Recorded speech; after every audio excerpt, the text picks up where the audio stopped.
Un petit mot sur la réforme des retraites. Le chef, 350, non mais tu rigoles, un petit mot. Non, c'est la grande bataille. Alors, le pouvoir, c'est pas par quel bout vous attrapez. Hein. Bon, ils ont une peur bleue de ce qui va se passer le 5, et ils ont pas tort, parce que, comme dans le pays tout entier, il y a un fond de mécontentement, de colère, de désappointement, et aussi, comment dire, de vexation. Ça, c'est nouveau en politique.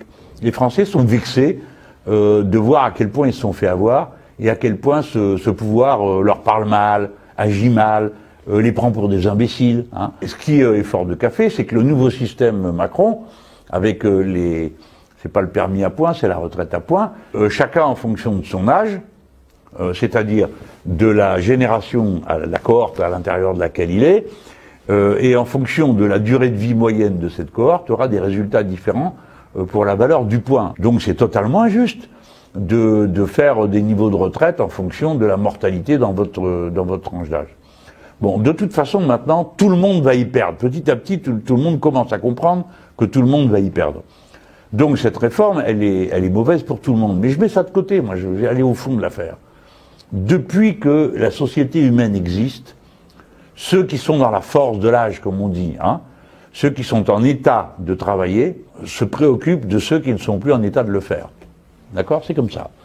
Depuis toujours, hein. Le plus fort est le plus faible dans les groupes humains. Me dites pas le contraire, parce que nous autres, on est les héritiers de ceux qui s'entraidaient. Les autres, ils n'ont pas eu d'héritiers, vu que comme ils étaient absolument égoïstes, ben, ils se retrouvaient tout seuls au moment où ça allait mal, et donc ils mouraient. Et ça, c'est très darwinien, voilà la raison pour laquelle les survivants, c'est nous sommes les descendants des altruistes, des gentils, de ceux qui partagent, qui s'occupent des autres. Donc la réforme Macron, c'est ça qu'elle rompt.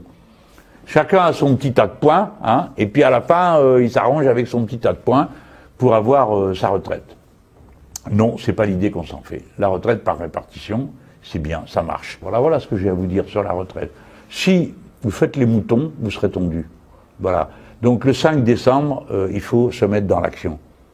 Et moi, je ne vais pas vous le demander en vous disant « Pardon, s'il vous plaît, je vous caresse la tête ». Non, maintenant, il s'agit de défendre le fondamental de ce à quoi on croit. Une société de solidarité et une société de partage. Hein. Et on arrête de regarder dans l'assiette du voisin pour dire « Ah, il en a plus que moi ». Parce que c'est pas le sujet. Le sujet, c'est de défendre un bien commun. Quel argument sortir aux jeunes de mon âge à la fac, dit Loïc, pour les encourager à manifester et à faire comprendre que ça ne sert pas à rien de se mobiliser. Non, mais qui vous a collé dans le crâne que ça servait à rien de se mobiliser? C'est quoi ce truc? D'où ça sort? Et arrêtez de dire que ça sert à rien, c'est pas vrai. Toute lutte finit par payer. Alors bon, c'est pas tout de suite, c'est pas instantané. Ah bah ouais, ben c'est comme ça. C'est comme ça depuis que le monde est monde, parce que t'as des gens qui sont puissants, et nous n'avons que la force de notre nombre. Donc il faut être rusé et habile pour savoir regrouper, mettre dans l'action, quand le rapport de force est pas bon, savoir reculer pour repartir à l'assaut. Il faut faire fonctionner sa tête. Alors qu'est-ce que tu peux dire aux gens? Tu peux dire aux gens, mais d'accord, faites les moutons, regardez. Vous avez rien fait jusque-là. Waouh, ça a payé. Regardez les beaux salaires que vous avez. Regardez comme vous avez les tarifs du Crous qui sont géniaux. Regardez comme vous n'avez pas besoin d'aller travailler pour suivre vos études. Donc la non-mobilisation, le résultat, c'est la vie que vous menez. Elle vous plaît? Non.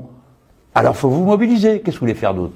Si vous faites les moutons, vous serez tondus. Est-ce que la grève du 5 décembre peut créer un point de bascule? Bah oui. Oui, tout à fait. Si vous êtes nombreux dans la lutte le 5 décembre et dans la rue, eh ben oui, ça peut être un point de bascule. Enfin, ça peut donner du courage et comme on dit, la force va à la force. Hein. Ça peut être en effet un déclencheur le 5 si vous entrez dans l'action. Je crois qu'il y a une rencontre des syndicats le 6 le matin pour savoir si la journée du 6 la grève est reconduite. Et moi, je vous dis mon point de vue, hein, c'est pas très original, c'est faut battre le fer quand il est chaud. Les journées d'action sans lendemain, beaucoup de gens sont un peu se disent que ça sert moins que si c'était autrement. Donc, comme le 7 c'est un samedi, le samedi tout le monde peut venir sans que ça coûte une journée de travail. Donc, vous pourriez le 7 venir parce que de toute façon, le 7 il y aura des gilets jaunes dans la rue. Alors, si on était très nombreux, ça ferait un 5 à 7, quoi. On passe du 5 décembre, on fait la grève massivement et on est dans les cortèges dans la rue, et puis le 6, et puis le 7, le samedi, alors là, tout le monde serait là et pourrait participer à l'action. D'accord? Voilà comment moi je vois les choses.